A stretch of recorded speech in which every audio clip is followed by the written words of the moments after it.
আজকে আজকে বাংলাদেশ স্বৈরাচার মুক্ত হয়েছে।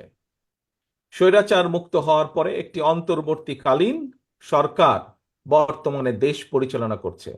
আমরা বিএনপি সহ সকল রাজনৈতিক দল যারা স্বৈরাচার বিরোধী আন্দোলনে ভূমিকা রেখেছিলাম, যারা স্বৈরাচারী ভূমিকা আন্দোলনে এগিয়ে এসেছিল, এগিয়ে নিয়ে গেছিল আন্দোলনকে, সেই সকল রাজনৈতিক দল মিলে বাংলাদেশের মানুষের সমর্থন নিয়ে এই কালীন সরকারকে আমরা সমর্থন দিচ্ছি। কেন?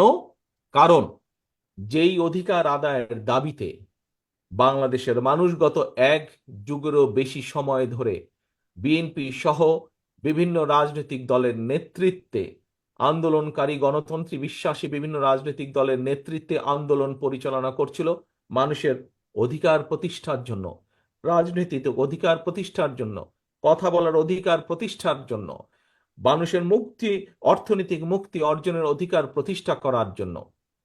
সেই লক্ষ্যকে বাস্তবায়নের লক্ষ্যে নির্বাচন প্রয়োজন। দেশের মানুষের ক্ষমতা দেশের মানুষের হাতে ফিরিয়ে দেওয়ার লক্ষ্যেই নির্বাচন প্রয়োজন, এবং এজন্যই অন্তর্বর্তীকালীন সরকারের মূল দায়িত্ব। হ্যাঁ, এখন এসেছে সংস্কারের বিষয়। প্রিয় ভাই বোনেরা, আপনারা সকলেই ওয়াকেফাল আছেন, দেশের মানুষ ওয়াকেফাল আছে যে বাংলাদেশ জাতীয়তাবাদী দল এই 1 মাস আগে নয়, 2 মাস আগে নয়, 3 মাস আগেও নয়, আজকে থেকে প্রায় 2 বছর আগে আমরা বাংলাদেশের এবং দেশের মানুষের উন্নয়নের জন্য 31 দফার একটি সংস্কার প্রস্তাব দিয়েছি।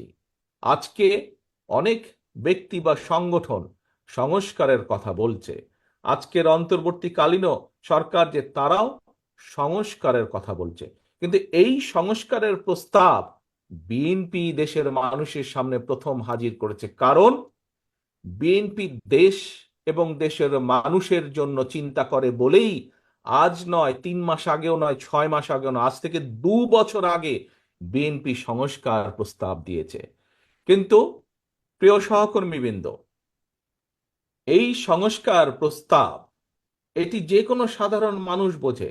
সংস্কার প্রস্তাবের কাজ বা সংস্কারের কাজ অবশ্যই অন্তর্বর্তীকালীন সংস্কার, কিছু কিছু সংস্কারের কাজ এই সরকার শুরু অবশ্যই করতে পারে, আমরা চাইও যে তারা শুরু করুক। কিন্তু সংস্কার একটি চলমান প্রক্রিয়া। সংস্কার একটি চলমান প্রক্রিয়া। একজন শুরু করবে, বাকিরা তাকে, সেই সংস্কারকে তারা চলমান রেখে সামনে নিয়ে যাবে। কারণ দেশের মানুষের চাহিদার সাথে সামঞ্জস্য রেখে পর্যায়ক্রমিকভাবে সংস্কার পরিবর্তিত হবে সময়ে সময়ে। দেশের নির্বাচন যত দেরি হবে, প্রিয় সহকর্মীবৃন্দ, প্রিয় ভাই বোনেরা, এটি হচ্ছে বাস্তবতা, তত ষড়যন্ত্র বৃদ্ধি পাবে। যেই স্বৈরাচারকে জনগণের অভ্যুত্থানের মাধ্যমে হটিয়ে দেওয়া হয়েছে, যেই স্বৈরাচারের বিরুদ্ধে দেশের লক্ষ কোটি মানুষ বিগত এক যুগেরও বেশি সময় ধরে আন্দোলন করেছে, সেই স্বৈরাচার কিন্তু বসে নেই। সেই স্বৈরাচার কিন্তু তাদের ষড়যন্ত্রে তাদের দেশি বিদেশি প্রভুদের সাথে মিলে বসে ষড়যন্ত্র করেই যাচ্ছে।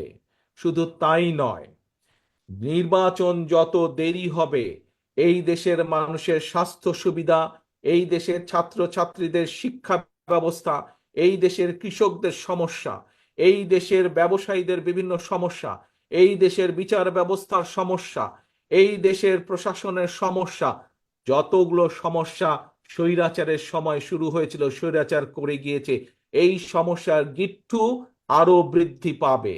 একমাত্র একটি নির্বাচনের মাধ্যমে সম্ভব ধীরে ধীরে পর্যায়ক্রমিকভাবে দেশের সমস্যাগুলোর সমাধান করা।